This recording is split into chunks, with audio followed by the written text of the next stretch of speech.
E aí, meus queridos internautas conectados à Radiotech, meu nome é Gerald Matheus e estamos começando mais um programa. O nosso entrevistado de hoje é o nosso querido professor de História, Aristides. Tudo bem, Aristides? Tudo em ordem.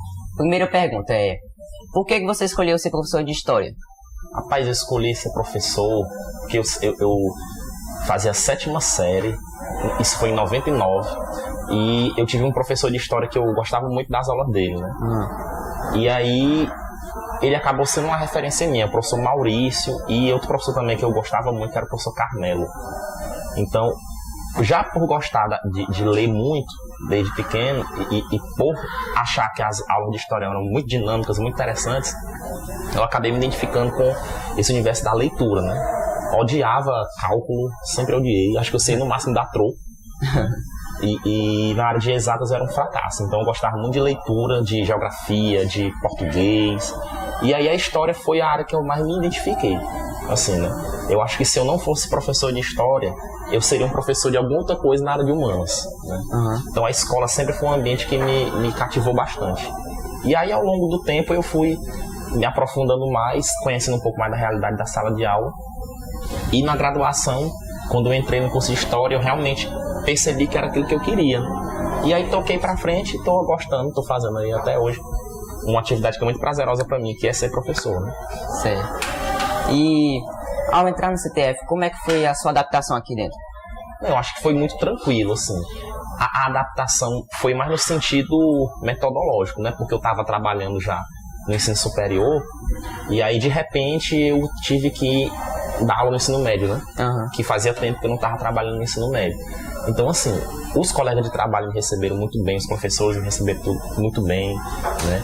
Então, assim, eu não tive uma dificuldade de adaptação na escola. A adaptação que eu tive que ter mesmo foi a mudança de cidade, né? Que eu morava em Teresina, tinha outra rotina, e aí vim para Floriano, e essa estrada de ir e vir, como eu estava te dizendo ali, né? Que eu já vou pegar a estrada de novo. Isso acabou fazendo com que eu tivesse que buscar outra forma de vivenciar Floriano.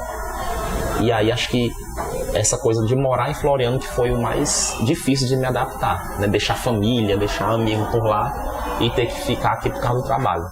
Mas na escola foi muito tranquilo, assim, eu não tive nenhum problema, pelo contrário, né? Eu fui muito bem acolhido.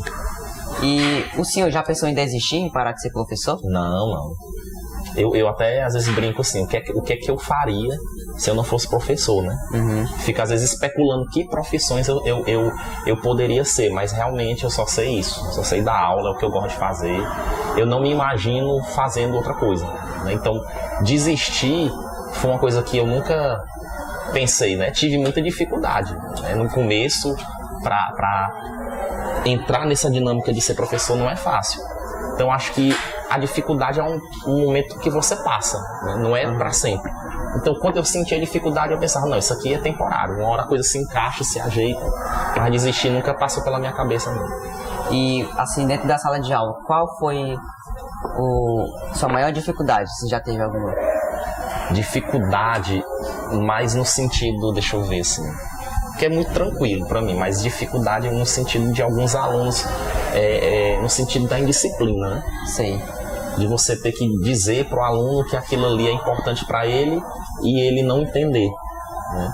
Então, às vezes é complicado a gente tentar mostrar para o aluno que o caminho certo é aquele, mas ele, às vezes por imaturidade, por orgulho, né, até por arrogância também, acaba desafiando o professor, confrontando a experiência do professor. Acho que a dificuldade às vezes é essa, de manter um diálogo com aquele aluno que não escuta. Mas em relação ao trabalho, graças a Deus até agora, nenhuma dificuldade. E vocês se consideram um exemplo para seus alunos? Rapaz, esse negócio de considerar exemplo é tão complicado, parece cor de santo, né? Eu não sou papa, eu não sou santo. Então, assim, eu não sei se eu me colocaria como exemplo, mas eu poderia me colocar como uma pessoa que indique bons caminhos, né? Sim. Mas eu acho muita pretensão você chegar e dizer, eu sou um exemplo. Ninguém é santo, todo mundo já aprontou, todo mundo já cometeu erro. Eu já cometi os meus, já fiz coisas que não devia na idade de vocês. E eu converso muito em sala, eu não sou o aluno referência, não. Já fui indisciplinado, já aprontei, já fiz coisas erradas, mas a partir do aprendizado do erro, eu indico, não vá por aqui, vá por ali, que é melhor, o caminho é mais interessante. Então, exemplo é uma palavra muito forte, assim. Eu sou uma pessoa que tenta ensinar bons caminhos, diria nesse sentido. Entendo. E além de professor aqui no CTF, colégio, você lidera algum outro projeto?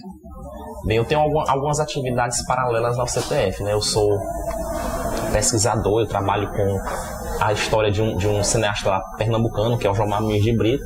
Então eu dedico muito tempo da minha vida estudando esse cara, né? Que é um cineasta que já está com 80 anos, um cara que tem uma trajetória longa no audiovisual brasileiro, também é poeta, professor, né? Então, fora aqui, eu estudo muito a obra dele. Entendo. Tanto a obra audiovisual como a obra de crítica de cinema. E também sou editor de uma revista, que é a revista Acrobata. E eu sou editor de cinema e artes visuais nessa revista. É uma revista semestral em que a gente tenta fazer um mapeamento da arte contemporânea brasileira e internacional aí, a partir dos contatos que a gente vai fazendo ao longo da produção da revista. Então é isso, eu sou editor e pesquisador, além de professor aqui no CTF. Esse é o cara. E você já conheceu ele? Já, a minha amizade com o Jomar é de 10 anos já. Eu já estudo ele há 10 anos e nessa trajetória a gente já tem uma amizade bem tranquila, assim. Tem seu momento de tensão como qualquer amigo, mas o Jomar hoje é uma pessoa de casa, digamos assim, né? Sempre estou indo a Recife visitar ele. No mínimo 2 vezes por ano eu estou lá pra gente conversar, pra gente trocar ideia. E ele é um colaborador do que eu faço, né? Já tenho 2 livros publicados sobre ele, que é o Palhaço Degolado e Professor em Transe, né? São 2 livros sobre a obra dele. E eu estou trabalhando agora no 3º pro próximo ano. Por que o senhor segue ele? Porque aí entra a questão do exemplo, né?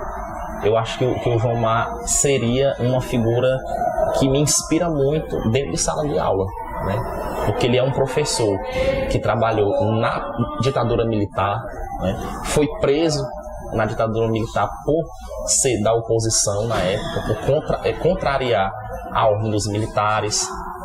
É uma figura intelectual que transita por várias áreas dentro da literatura, dentro do cinema, dentro da crítica cultural, dentro da discussão de identidade. Então é um cara que tem uma trajetória que me inspira muito. Ele é meio que multimídia, né? Ele faz muitas coisas ao mesmo tempo. E isso faz com que a obra dele precise ser investigada com mais profundidade. E eu meio que me coloquei nessa proposta, né? De aprofundar um pouco como o Jomar encara, como é que o Jomar percebe o mundo.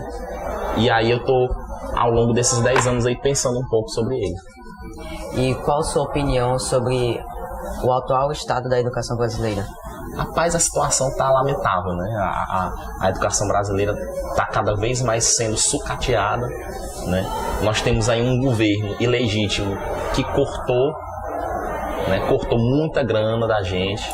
Inclusive, nós estamos vivendo essa crise no CTF, em outras instituições, de falta de recursos de um governo que não prioriza a educação enquanto projeto político, né? E aí eu tenho uma visão assim, muito pessimista do que está acontecendo, né? Porque a educação pública, principalmente, ela está passando por uma crise, né, de falta de qualificação de professores, de alunos que não acreditam na escola que eles estudam, né?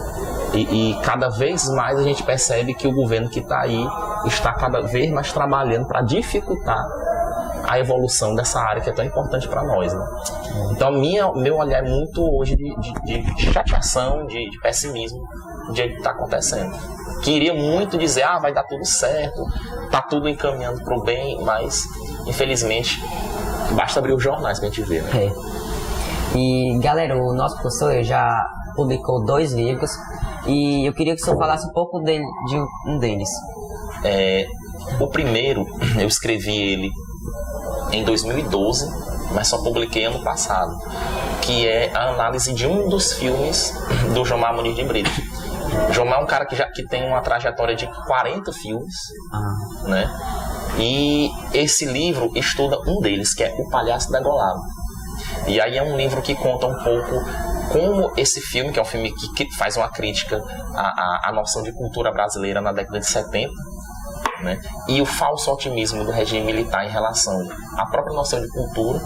Então é um livro que tenta investigar como esse filme pode ser útil para a gente entender as contradições entre o discurso que o governo defendia sobre o que era a cultura no Brasil e as linhas que fogem desse discurso, que é o próprio Jomar, né? E o nome Palhaço Degolado é uma crítica, né, uma paródia que ele faz ao livro do Ariano Suassuna, O Rei Degolado. Porque quem era o grande nome, digamos assim, a figura ícone da cultura nordestina brasileira da década de 70? Ariano Suassuna. E era uma figura praticamente inquestionável, né? Porque além dele ter um amparo dos militares, ele era uma figura que já tinha uma história consagrada. E aí o Palhaço Degolado é justamente a contraposição desse discurso de cultura tradicionalista, folclorizada, né? O filme seria meio que um contraponto, né? Que cultura é essa que nós estamos vivenciando? Que noção de cultura é essa? Será que é só isso que é pensado e praticado no Brasil, essa linha tradicionalista? E a cultura que foge desse discurso? Então o livro conta um pouco dessas questões teóricas envolvendo a cultura brasileira. E aí, concluindo a entrevista, o senhor prefere ser professor ou escritor? Eu acho que os dois, uma coisa dialoga com a outra, né? Eu acho que eu não conseguiria escrever o que eu escrevo se eu não estivesse em sala de aula, e vice-versa. Eu acho que são duas atividades que se complementam, né? E a sala de aula, às vezes, muitos professores que se acomodam, né, dão aquela aula já mecanizada, né? Mas tem que estar todo tempo se reinventando, se aperfeiçoando. E eu me aperfeiçoo muito, eu me reinvento muito na minha própria escrita e no ato de dar aula, né? Porque você vai aprendendo novos códigos de comunicação, você vai aprendendo novas formas de se expressar, você vai conhecendo novas palavras. Então eu acho que nesse sentido é uma coisa que ajuda a outra. Então eu acho que eu não conseguiria escrever se eu não tivesse sala, e uma coisa leva a outra, né? Entendo. Então, galera, estamos terminando por aqui. Eu queria agradecer o professor por ter aceitado a entrevista. Não se esqueça de seguir a Radiotech nas redes sociais, que vai estar aí embaixo na descrição o link. E é isso, Radiotech, você conectado ao conhecimento. Tchau!